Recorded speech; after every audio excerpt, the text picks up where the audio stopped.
Welcome back, everybody, to our studies in political philosophy. This lesson is going to take an introduction to the first of our major political theories, namely the ideological theory that is underpinned by liberalism. So we're going to spend a little bit of time talking about the sort of mainstream of political theory. So we're going to focus on liberalism for a good few lessons. We're going to focus on conservatism for a good few lessons. And then what we will do is get to looking at some of the very key issues within political philosophy. So, for example, the nature of the state and the concept of justification for the state, the concept of democracy, the political theories which underpin economics and the economic systems that we live under. And then the more radical, if we use the phrase in inadvertent commas, the more radical theories of politics will be their own separate series of lessons. So I do want to actually spend a good few lessons' time in its own series covering the philosophy of Marxism and socialism and communism, and then also doing a series of lessons on anarchism and anarchist philosophy as well. All of which, of course, will fall into the sort of broader corpus of political philosophy, but will have their own separate series of lessons. This lesson specifically is going to be one in which we discuss the concept of liberalism, and we will introduce liberalism in this video before unpacking it in future lessons' time, the ways in which liberalism has developed, the history of liberalist ideologies, as well as the relationship between liberalism and other parts of society, the ways in which liberalism relates to the state, the ways in which liberalism relates to economics, and then focus finally on some of the more modern conceptualizations of liberalism, social democracy, sort of Rawlsian conceptions of liberalism, as well as things such as, for example, neoliberalism, the extent to which this is actually a liberal theory and not one which is conservative. So, as I've noted, we'll be talking about liberalism in this lesson. The origins of liberalism will be examined in more detail in future lessons' time. So let's begin with this question then. What is liberalism? What in fact actually is liberalism, and how does it work? Well, it is argued heavily by many political commentators that liberalism is arguably the most important of the areas of political philosophy that we think about to this day. This is to suggest that it is the most, not to suggest, sorry, should I say, that it is the most political, most important political ideology to this day.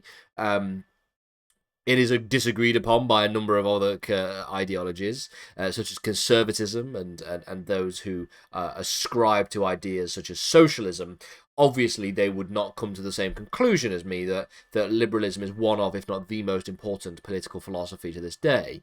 However, even if you are not a liberal, even if you are considered to be socialist or conservative or an anarchist, for example, you might still find value in the suggestion that liberalism is the most important political ideology to this day, not necessarily because it is correct in your view, or because of any other reason other than the fact that some of the largest superpowers in the world, some of the most important and prominent ideas within specifically the Western world, are of course ideas which derive themselves in principles of liberalism. And so maybe that is why you come to the conclusion that liberalism is the most important ideology of the day. Why is liberalism so important to our understanding of political ideas and our understanding of political philosophy? Well, one of the reasons why this is the case is because the history of liberalism is not something that is particularly easy to understand. It has a very long, complex history and a very long and complex historical development. And so, according, for example, to the United Nations, as many as 66% of all states in the world could be considered to have been classed into the category of liberal democracy.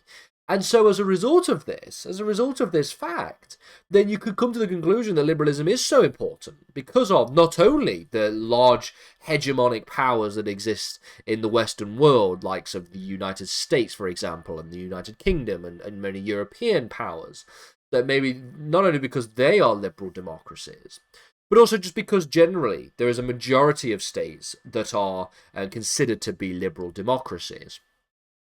So it is undoubtedly the case, it is impossible to claim otherwise, that liberalism can be seen as the most prevailing ideological position in the world today.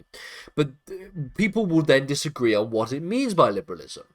Because when the United Nations makes a declaration about the classification of, quote, liberal democracies, that doesn't necessarily suggest that those are states that are practicing liberalism in terms of their politics. And because if that is the case, then you can't really distinguish between liberalism and conservatism.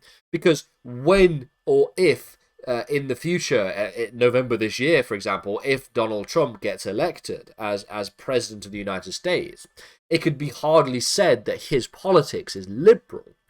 But you wouldn't declassify the United States as a liberal, as not being a liberal democracy as the result of his election.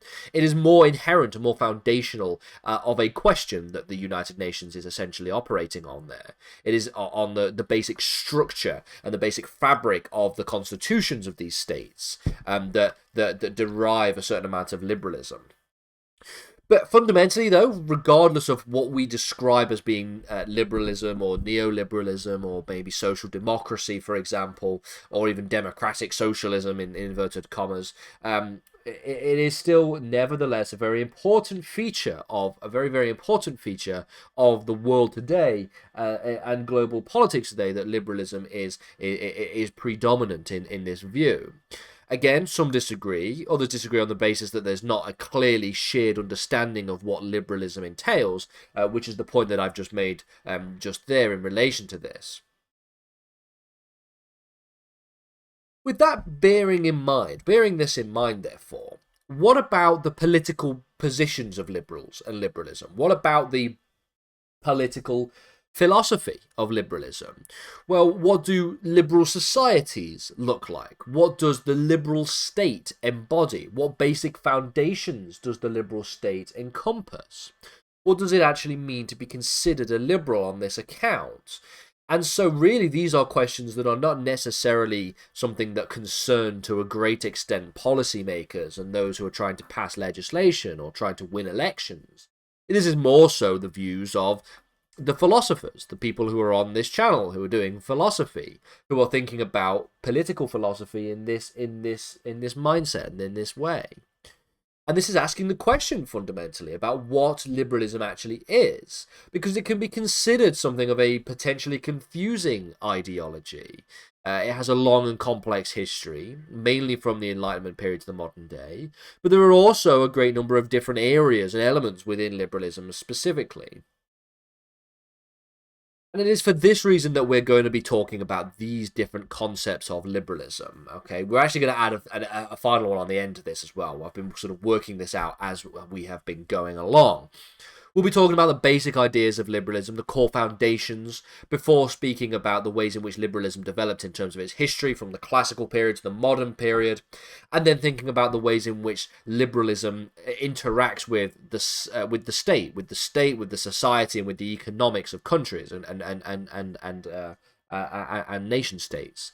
And then we will talk about some of the varieties of liberalism, talking firstly about neoliberalism and talking then secondly about social democracy, bringing into the fold some of the more modern philosophical thinkers on this question and some of the more interesting areas of political philosophy on this matter.